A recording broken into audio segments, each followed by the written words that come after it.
म्हणून आपण शेतकऱ्यांची जास्तीत जास्त हित कसं होईल ते आम्ही बघणार आहोत.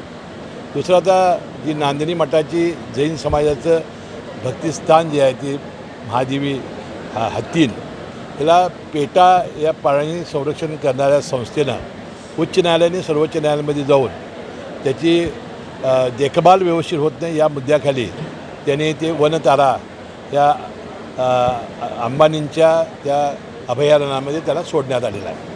त्यामुळं विशेषतः जैन समाजाने सगळ्याच समाजाच्या भावना या प्रक्षुब्ध झालेल्या आहेत.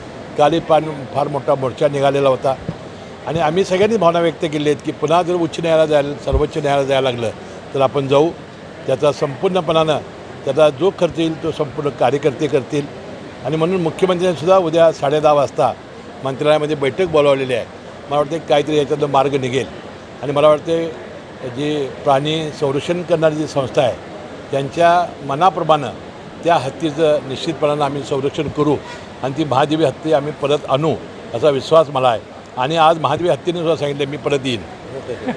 अलमट्टीच्या उंचीच्या वाढीच्या संदर्भात आजच दिल्लीमध्ये बैठक होती, परंतु ह्या कार्यक्रमामुळं मी जाऊ शकलो नाही. मला वाटते आमचा प्रचंड विरोध आहे.